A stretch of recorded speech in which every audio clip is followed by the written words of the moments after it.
Baik, assalamualaikum warahmatullahi wabarakatuh. Anak-anakku tetap semangat dalam masa pembelajaran jarak jauh ini, ya. Ibu akan menjelaskan dan melanjutkan bahasan kita yang kemarin, yaitu tentang klasifikasi makhluk hidup, ya. Ibu kemarin sudah membahas macam-macam klasifikasi makhluk hidup. Kemarin bahasan kita terakhir itu sudah sampai pada pembagian makhluk hidup menjadi kingdom-kingdomnya, ya. Nah, makhluk hidup itu sendiri pada awalnya, ya, Ibu singkat makhluk hidup itu dengan MH, ya. Pada awalnya dia hanya terbagi menjadi kelompok animalia dan kelompok plantae, ya. Kok cuman dua saja, Bu, gitu ya? Kenapa? Karena kedua kelompok ini memiliki perbedaan yang cukup ekstrim, ya. Yaitu kalau kelompok animalia ini dia tidak bisa melakukan fotosintesis, alias tidak bisa bikin makanan sendiri disebabkan karena dia tidak memiliki klorofil. Jadi tidak berklorofil, ya. Akibatnya dia tidak bisa bikin makanan sendiri, istilahnya disebut heterotrof. Nah, itu heterotrof, ya.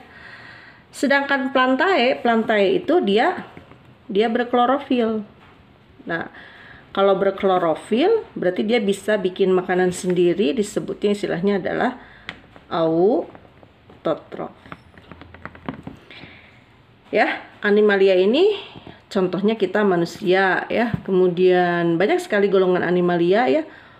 Mulai dari golongan hewan tingkat rendah sampai hewan tingkat tinggi, ya.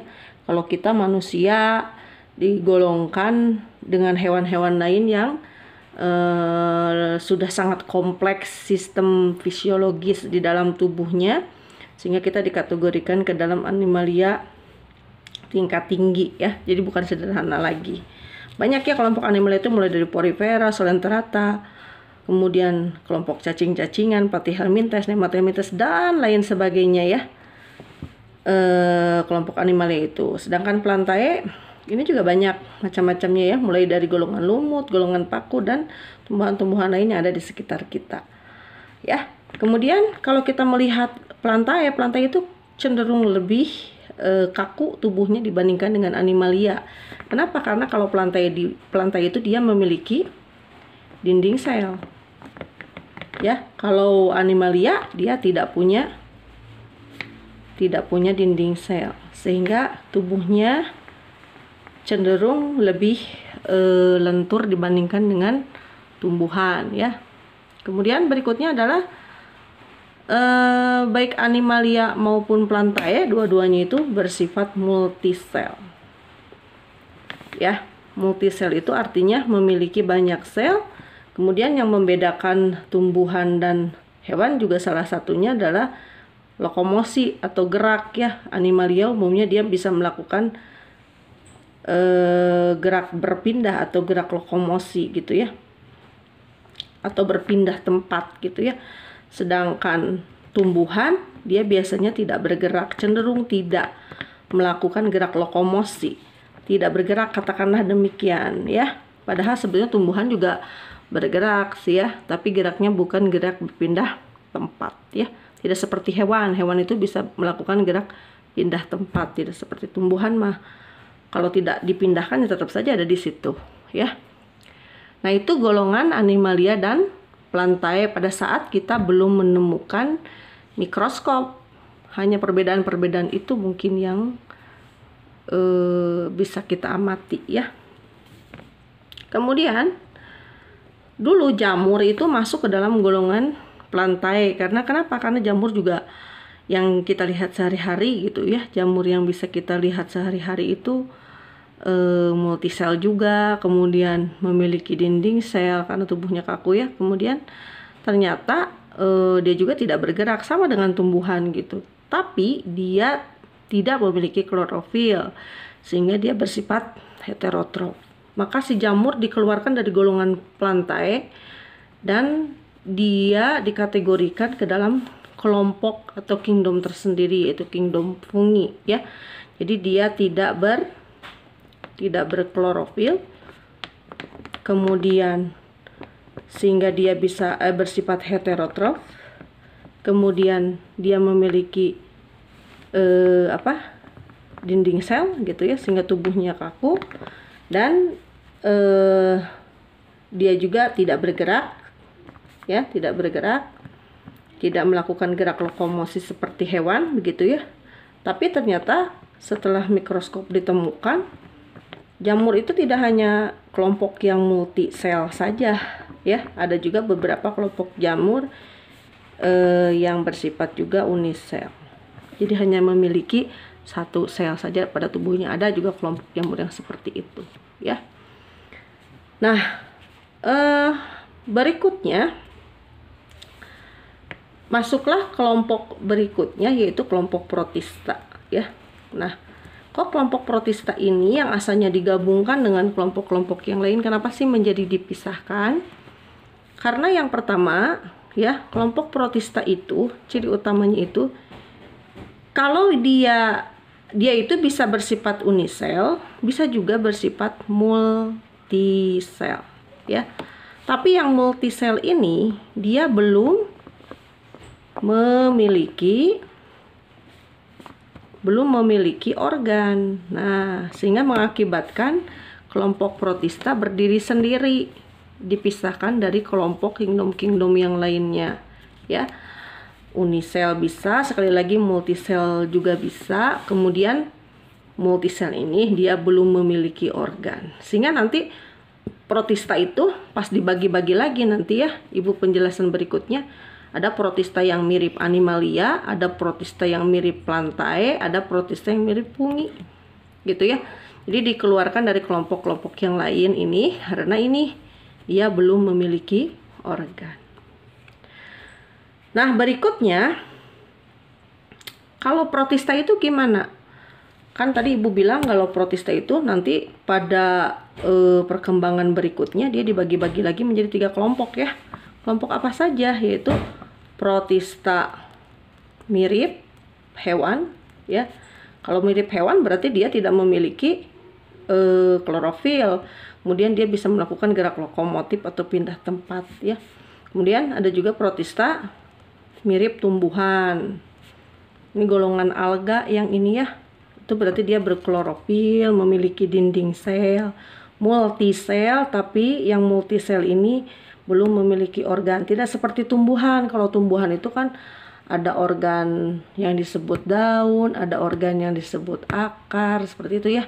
Kalau protista mirip tumbuhan itu nggak memiliki organ-organ seperti itu ya. Kemudian satu lagi, protista mirip jamur. Sekali lagi, si protista ini dikeluarkan dari kelompok-kelompok yang ada sebelumnya ya, dikeluarkan sehingga menjadi kingdom tersendiri. Nah, berikutnya ya, pada berikutnya ditemukanlah kelompok Monera. Nah, kelompok Monera ini didasarkan pada apa? Berhubung si mikroskop makin lama makin canggih begitu ya. Jadi nanti si kelompok Monera ini ketika dilihat keberadaan inti selnya, ternyata si inti selnya ini tidak memiliki selaput inti atau bersifat prokariot. Jadi prokariot itu sekali lagi tidak punya membran inti sel. Ketika para peneliti meneliti yang lain-lainnya, mulai dari protista, fungi, Plantae, animalia, ternyata semuanya ini bersifat ekariot. Apa itu ekariot? Ekariot itu artinya dia memiliki apa? Memiliki selaput inti ya. Ini juga sama bersifat ekariot. Nah, jadi yang prokariot hanya golongan Monera, sehingga Monera kemudian dikeluarkan dari kelompok yang lainnya, dibedakan menjadi kingdom tersendiri. Biasanya kelompok Monera ini bersifat unisel ya. Dia bisa berklorofil, bisa juga tidak ya. Kemudian dia juga memiliki dinding sel, ya. Sekali lagi, bersifat unisel, memiliki dinding sel, kemudian bisa berklorofil, bisa juga tidak. Ini 3 ciri utamanya saja ya, unisel, berdinding sel, dan prokariot. Terutama prokariot ini hanya dimiliki oleh golongan Monera, ya. Sekali lagi, kalau animalia ini contohnya banyak ya. Contohnya hewan-hewan yang kita kenal dalam kehidupan kita sehari-hari itu masuk ke dalam golongan animalia. Kalau plantae ini golongan tumbuhan hijau yang kita lihat sehari-hari juga ya, dan di sekitar kita banyak. Fungi ini golongan jamur. Jamur itu bisa multisel, bisa unisel. Kalau yang multisel itu yang biasa kita lihat sehari-hari, misalkan jamur kuping, kemudian jamur merang, itu cenderung lebih besar bentuknya karena dia multisel. Kalau yang unisel contohnya jamur seperti Saccharomyces cerevisiae yang terdapat pada ragi, itu juga bersifat unisel ya, atau bersel satu ya. Kemudian kalau protista ini contohnya tadi yang ibu kenalkan tadi itu contohnya adalah alga misalkan ya. Ini yang mirip tumbuhan, ini golongan alga. Kemudian kalau yang mirip dengan hewan, ini contohnya adalah golongan protozoa ya. Mungkin kamu di SMP sudah pernah mempelajari golongan protozoa, itu contohnya amuba ya, paramecium, dan lain sebagainya ya. Kemudian yang protista mirip jamur, ini adalah contohnya adalah jamur lendir dan jamur air ya. Ini contohnya jamur lendir dan jamur air contohnya ya.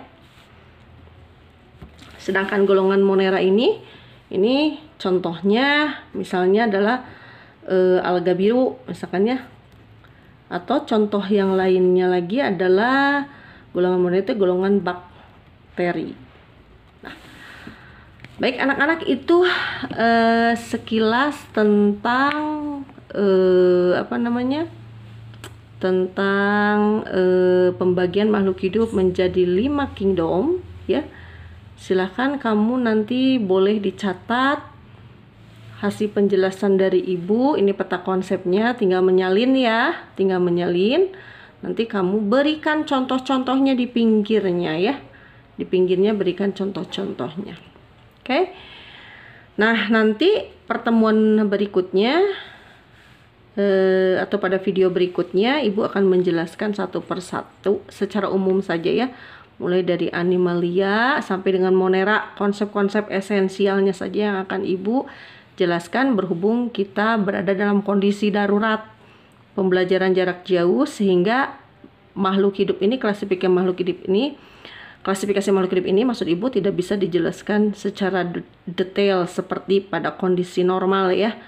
Jadi nanti ibu akan jelaskan pada video berikutnya klasifikasi makhluk hidup ini mulai dari animalia sampai Monera, sampai pada pembagian kelas-kelasnya mungkin ya. Sementara itu dulu, terima kasih atas perhatiannya. Assalamualaikum warahmatullahi wabarakatuh.